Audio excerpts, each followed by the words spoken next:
because these are the same people now who have nothing. They probably have a Dodge Charger parked in their driveway that they're paying $1,000 a month on, probably missed their last 3 payments, hiding from the repo man.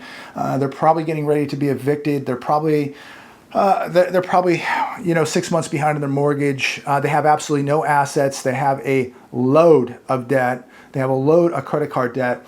They have no gold, no silver.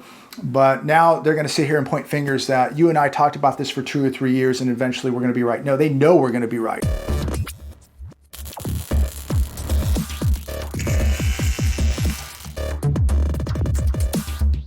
It's Tuesday, September 27th, 2022. It almost seems like these markets are crashing daily now.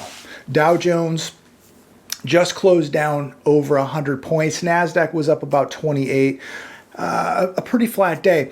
But we had the Dow Jones up around 400 points earlier this morning. It closes down over 100 points. I think that there are a lot of people out there in denial, believing that we're not going to have a housing crash. There's no way we can have a collapsing economy and now a collapsing stock market and not have this housing market collapse very, very soon. And we'll talk about that in a little bit. And we'll talk about some of these housing numbers today that we got in regards to new home construction. But before I do, I want to go back to an article or back to a story that goes back to 2015 when this private vault in Beverly Hills was raided. And there's an article on The Hedge that came out last night, and it's titled, FBI Misled Judge Then Seized $86 million in Cash from Beverly Hills Safe Deposit Boxes. And I bring this up because things are getting really scary out there, and people are selling everything at this point, and they're running to cash. Where are you going to put your cash is a big question. And if you trust these banks, if you trust private vaults, you could be jeopardizing the safety and security of your cash, of your assets. It says here in the article, they pried their way into 1,400 safe deposit boxes at the private vault company in Beverly Hills after misleading a judge about their plan to permanently confiscate everything inside every box containing at least $5,000 in cash or goods, a senior FBI agent recently testified. They rumbled through belongings of a jazz saxophone player, an interior designer, a retired doctor, a flooring contractor, 2 Century City lawyers, and hundreds of others. So it doesn't matter who you are, if you're rich or you're poor, they can come in, access those safe deposit boxes, access your bank accounts, take pictures, review everything you have in those safe deposit boxes. Agents took photos of pay stubs, password lists, credit card lists, a prenuptial agreement, bank statements, heirlooms, and even a will. How about even human cremation? You'd almost have to really feel violated that you think that your money, your assets, your heirlooms, your personal belongings are safe, but an agency can just come in, take pictures, pick them up, touch them, take them, and you have no recourse whatsoever. And I remember years ago going over this article, making a video about it. There was a gentleman who had just won a lawsuit. I believe he was in a car accident, got $50,000, and thought this was a good place, this private vault in Beverly Hills, thought this was a good, safe place to put his $50,000. Well, they took his $50,000 and he had a fight to get it back. And all these people have had to fight over the years to get their heirlooms back, to get their cash back. Let's talk about what they recovered. $86 million in cash, a bonanza of gold and silver, rare coins, jewelry, and other items. Now, 700 box holders who aren't implemented in any of these crimes. Apparently, there was some drug dealers using some of these safe deposit boxes in this vault. These people, most of these people not involved in this. And these people they felt like they were part of this police raid. So just because of a few bad apples, everybody now is going to have their assets and personal items seized. It's incredible. Innocent people had their bank records, tax returns, DMV files all investigated. The raid dates back to 2015 when local detectives and federal agents spotted drug dealers walking in and out of the U.S. private vaults. So think about this. You have an account at Wells Fargo, Bank of America, Chase, Citigroup, wherever. And some detectives and some agents see some bad actors maybe doing some business at your bank. They could go in, raid your bank, shut it down, shut all those accounts down, seize all the money in that bank. You're in big trouble. How do you pay your bills? What if you need that money to close on a house? What if you need that money to run a business, to buy a business? Whatever the case may be, you are putting yourself at risk here, keeping all your money in these banks, because there are agencies that can go in there and take everything you have, investigate all your records. Very, very scary. And as we enter this very dangerous period, this very dangerous economic period, where we're seeing incredible volatility, people are taking huge losses in the market, in the retirements, many people selling off and getting out of these markets.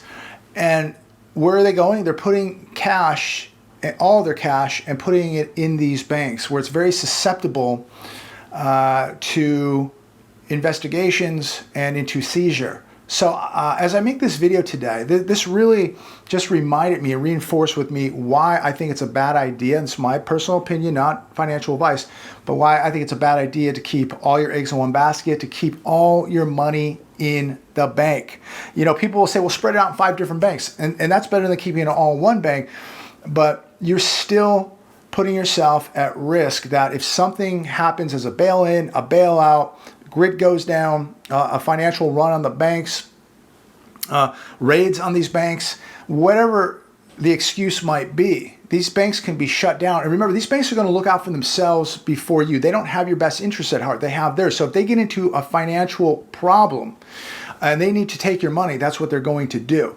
If the system believes that there's something going on at your bank for whatever reason, you're going to be tied into this whole thing. It's like a giant spider web. So, you know, just say there's 2 or 3 bad people doing some bad transactions and putting some bad money at your bank in the safe deposit box or into a checking account or a savings account. This now gives them the right to come in and seize it all and shut it all down. And I think that you have to be very aware that you are very vulnerable to numerous risk at your bank. So be very, very cautious. And this to me just, again, reimburses to me that private vaults and banks are not the safest place. You're going to have to think for yourself, maybe being your own central bank and putting that money or monies or assets somewhere other than these vaults and banks. I don't think it's very safe, ladies and gentlemen. Let's go on. CNBC. Home buyers are backing out of deals at record high rates in these 10 cities. We talked about this the other day, but the highest rate of cancellations is happening in some of the hottest real estate markets in America. Jacksonville, Florida, cancellation rate 26.1%. Las Vegas, people said it would never ever happen in Las Vegas. Well, the cancellation rate now is 23%. Atlanta, Georgia, 22.6%.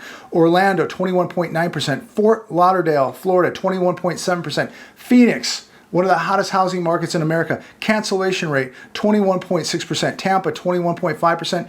Fort Worth, Texas, 21.5%. San Antonio, 21.5%. And Houston, 20.6% cancellation rate. Think about what we are witnessing taking place. These are some of the hottest housing markets in the country. You look at home sales in Orange County and San Diego County out here down 30, 40+%. This is just unheard of. And it's happening right now, and people are not heeding the warning to what is coming. The housing bubble has officially burst. Case-Shiller records first drop in home prices since 2012. This on The Hedge today. The 20-city Composite index tumbled 0.44% month over month, far below the 0.2% expected. This was the first sequential drop in home prices tracked by Case-Shiller since March 2012, or 10 and a half years. Here's another one from the hedge. New home sales soar with second biggest increase on record. They expected new home sales to go down 2.2% last month, but that number was smashed with an increase of 28.8% in new home sales. Now, I think that when you look at the incentives that these new home builders are putting out there and how fast mortgage rates are going up, people locked in lower rates, took advantage of the incentives and bought. And of course, you probably have institutional money maybe buying in this too. The article goes on to say, while the surge in new home sales is likely a delayed after effect of yields, which dropped in late summer and have since exploded to the highest level in a decade, which likely assures that next month we may well see the biggest drop in new home sales on record. And again, don't forget all the incentives that these builders are throwing out there. Here's something we got in the mail yesterday, and it's from a bank, and it's for a HELOC, and it says you're pre-approved. And the rates here, it says rates as low on fixed rates from 5.99% to 13% APR. Anybody doing this right now, and there are people doing this, they're completely broke and they are completely desperate to do something like this. So this stuff's coming in the mail now. And again, another indicator, anybody doing that is completely broke. Here's another one from the hedge. Durable goods dropped most since February on transportation weakness, offset by strong core CapEx. Here's another one on CNBC. Student loan relief could cost $400 billion. So how in the world is inflation going anywhere when we're going to send tens of billions of dollars over to Eastern Europe, $400 billion in student loan debt? How in the world is inflation going anywhere? We're going to continue to raise rates while we print money and borrow money, and this is going to continue to decimate the middle class and the poor, and it's going to continue to decimate the U.S. economy, and it's going to continue to decimate your 401k. People's 401ks are going from 401k to 201k to 101k at this point. People are being obliterated.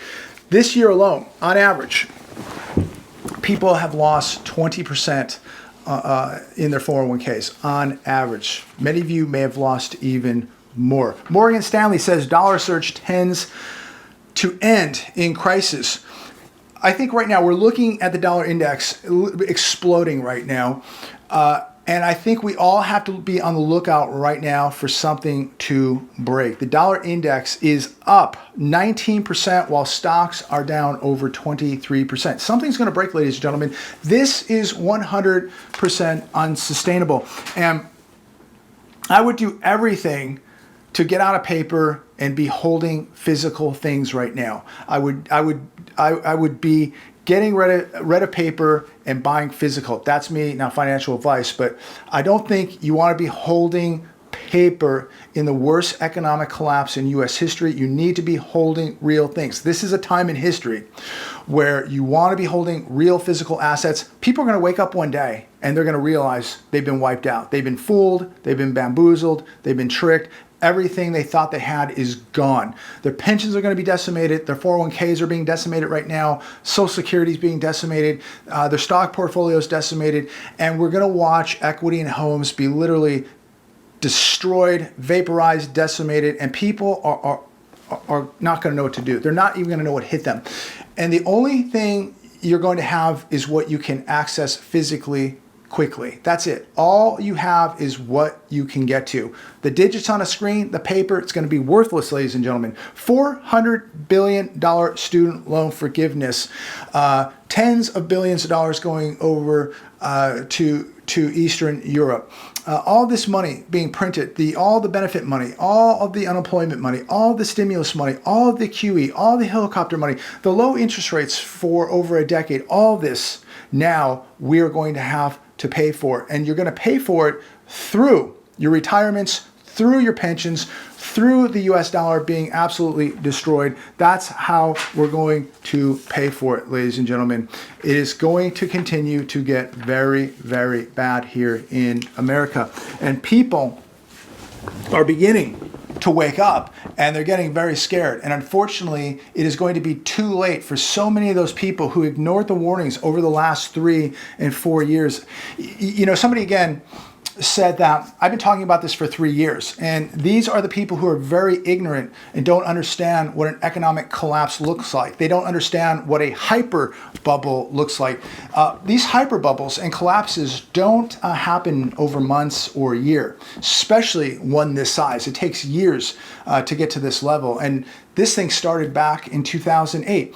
But many people look at this and I look at it as an avalanche, and you and I can look at this and we just know, looking at this mountain of snow, that all it takes is one snowflake to set off this avalanche and it's game over. Whereas most people look at it and they just look at the weather and they just look at the mountain and see snow, and they don't realize the danger that all it takes is one snowflake to land and set off an avalanche. But it took years for all that snow to pile up on that mountain. And they don't realize that it can come down very, very quickly. It took years for all that snow and ice to pile up. And while they're just looking at the weather and the clouds and the snow, they don't realize that, again, it just takes one snowflake to set off the avalanche and you're buried. You're done. They just cannot see the danger. They just see the weather and the snow.